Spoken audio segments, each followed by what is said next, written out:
governo deverá divulgar informações sobre violência contra crianças e adolescentes. E secretário quer destinar recursos para o pagamento de convênios com a FIA. O Jornal da Alerj começa agora.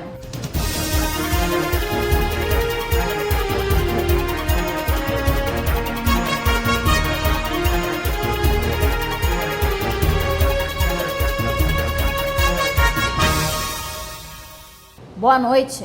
O secretário estadual de Ciência, Tecnologia e Desenvolvimento Social quer destinar recursos do Fundo da Criança e Adolescente para o pagamento de instituições conveniadas à FIA.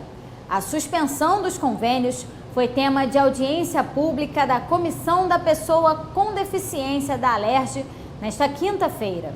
No início deste ano, a Fundação para a Infância e Adolescência suspendeu mais de 100 contratos com instituições que atendem crianças e adolescentes vítimas de violência sexual, física em situação de vulnerabilidade ou com deficiência. Muitas dessas instituições já estavam há quase um ano sem receber repasses do governo do estado, o que gerou uma dívida de mais de 20 milhões de reais. A presidente da FIA informou o que vem sendo feito para resolver a situação. Nós estamos fazendo um aditivo para que a gente possa fazer uma repactuação.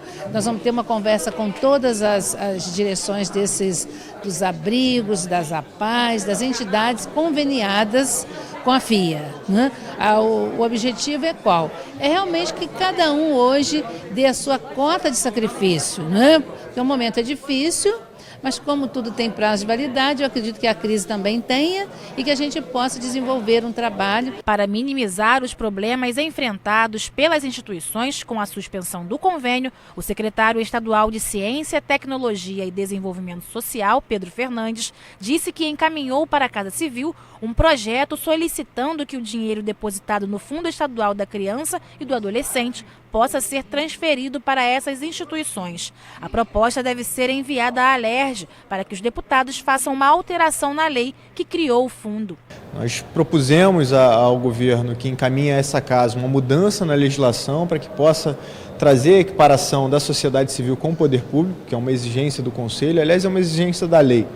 E com isso tentar utilizar esse recurso que está parado há tantos anos dentro do Fundo da Criança e do Adolescente. São mais de quase 4 milhões de reais e no momento de crise como a gente está hoje, a gente não pode se dar o luxo de deixar um dinheiro parado, né, nesse momento. A principal dúvida dos representantes das instituições foi sobre a data em que os convênios seriam reativados, mas essa informação só poderia ser passada pelo secretário de Fazenda, que não compareceu à audiência. Mais uma vez estamos sem respostas, as instituições não têm definição em relação à continuidade, ao que fazer com as crianças e adolescentes que estão sendo atendidas e, enfim, não há condição de você manter, por exemplo, se o convênio previa 4 psicólogos, você tem que pelo menos a metade, 50% ser diminuído. Então muitas equipes foram dispensadas. As pessoas estão trabalhando de forma voluntária, às vezes falta dinheiro de passagem, porque não tem repasse, não tem como pagar vale transporte, não tem como pagar salário, então realmente a qualidade do serviço fica muito ruim.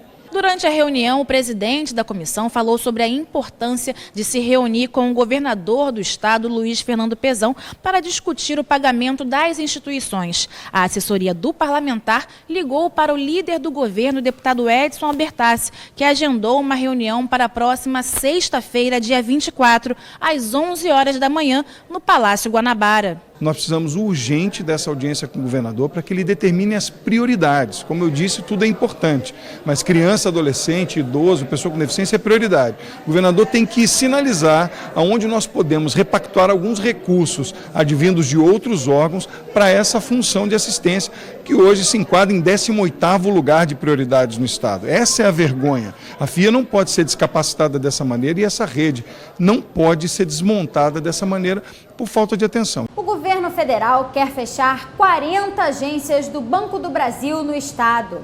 Só no município do Rio de Janeiro, o fechamento atinge 29 unidades. 3 comissões debateram o assunto nesta quinta-feira e pretendem pedir ajuda à presidência da Alerj. Unir esforços para tentar solucionar o processo de fechamento das agências do Banco do Brasil. Essa é a intenção dos membros que integram as comissões de Trabalho, Economia e de Impacto do fechamento de agências. Vamos tentar trazer a Comissão de Assuntos Municipais, a defesa do consumidor. Vamos tentar envolver a Alerj como um todo, porque isso não interessa aos bancários da Caixa Econômica e do Banco do Brasil somente, não.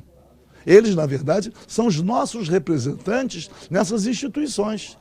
Eles trazem esse problema aqui como sendo uma denúncia. Nós temos que acolher a denúncia e procurar resolver esse problema. Reduzir agências com as demissões voluntárias e, com isso, diminuir o número de empregos. Para o estado do Rio, que vive uma grave crise financeira, a decisão vai piorar a situação. No interior, cidades como Petrópolis, Barra Mansa e Macaé, na região metropolitana, Niterói e na Baixada Fluminense, com Nova Iguaçu e Duque de Caxias, a população já tem sentido o efeito. Na Cidade de Deus, a única agência existente foi fechada. Causa impacto também aos lojistas, aos comerciantes, que muitas vezes dependem diariamente, né, de movimentação bancária, de depósito de recursos, retirada de dinheiro, enfim, perdem essa oportunidade, sem contar o elemento de segurança que está implicado aí, né, você se deslocar com somas, né, enfim, então causa vários impactos. População idosa, Copacabana é dito que é o bairro com maior percentual de população idosa. Quando você fecha todas as agências do Flamengo, fecha a agência do Lido e do Leme, para onde vão esses idosos? Para membros das comissões, a intenção do governo federal é fazer com que o Banco do Brasil e a Caixa Econômica Federal saiam de instituições sociais para bancos comuns, que visam o lucro. Esse é o quadro que a gente vê, né? O quadro é de desmonte dos bancos públicos para favorecer os bancos privados. Nesse processo do Banco do Brasil, isso ficou muito claro. Inúmeras agências do Banco do Brasil fechando, tendo em frente agências novinhas do Itaú, do Bradesco, do Santander, e a gente vendo que os clientes estão claramente transferindo seus recursos para essas agências. A grande questão é que o capital financeiro, a partir dos bancos privados, estão estrangulando aquilo que é a competência da Caixa Econômica e do Banco do Brasil. Entidades como a Firjan e a Polícia Federal quase perderam os serviços bancários. A solução encontrada foi fazer com que as agências virassem postos de serviço, o que reduziu o número de funcionários. A próxima audiência pública está marcada para o dia 30 deste mês, com as propostas definidas. Nós vamos procurar a direção do Banco do Brasil para garantir a sua presença na audiência do dia 30 e para já rediscutir a reversão de algumas agências que foram fechadas. Além dessas medidas, os parlamentares pretendem levar à presidência da Alerj o problema do fechamento da agência Cidade de Deus e tentar uma intermediação junto à diretoria do banco para que a situação seja revertida. Eles também querem trazer representantes sindicais do interior para que avaliem o prejuízo que os municípios têm tido e convidar associações comerciais e de moradores para estarem presentes na discussão das necessidades de cada categoria.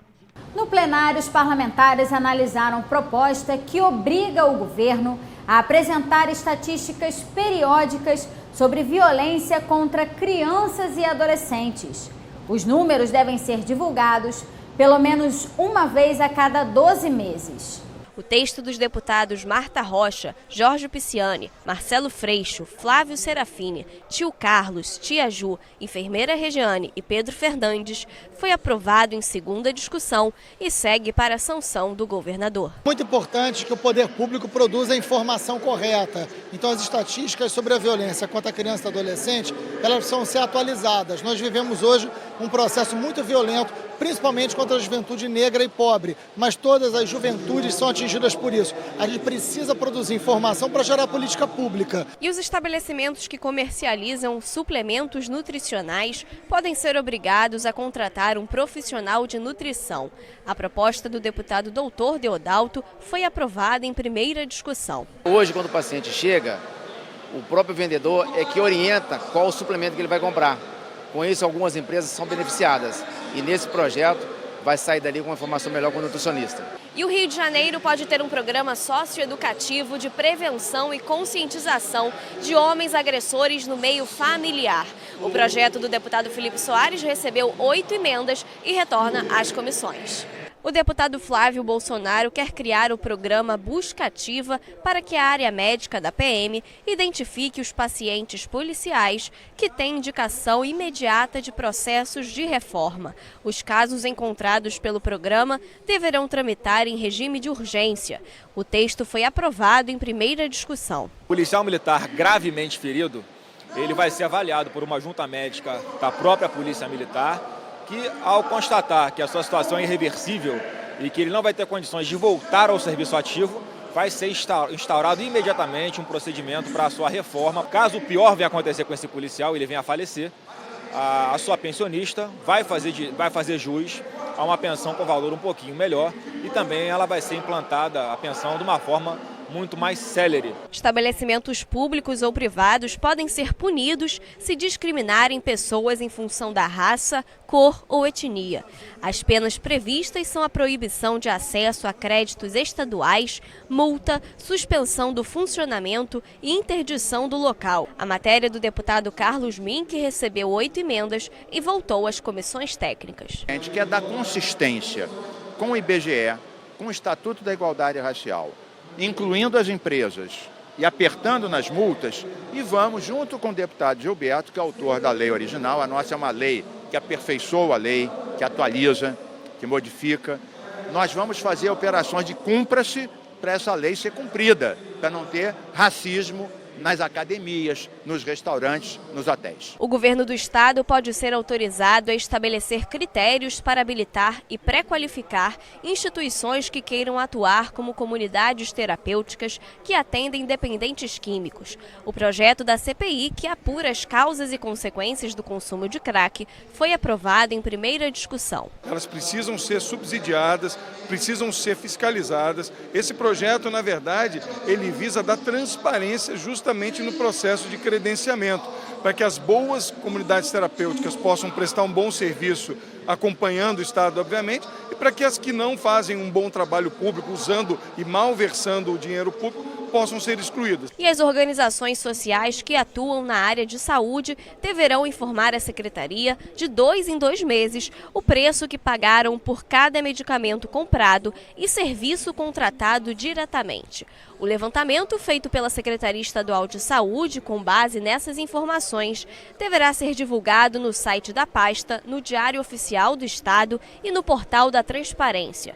A proposta do deputado Milton Rangel foi aprovada em primeira discussão e retorna para a segunda. Por esse momento de crise que é muito importante a gente saber como é que está sendo tratado o dinheiro público. As OS são empresas, são entidades sem fins lucrativos e elas fazem daquilo uma caixa preta. A gente não sabe o que é feito com o dinheiro que as secretarias destinam a ela. O nosso objetivo é esse, a lei diz claramente isso. Nós vamos comparar os preços das diversas OS e da Secretaria de Saúde com o mercado. Então esse é o espírito, é controlar o dinheiro público. O Jornal da Alerj fica por aqui. Você pode acompanhar a programação também em nosso site e pelas redes sociais. TV Alerj, o canal do povo fluminense. Até a próxima!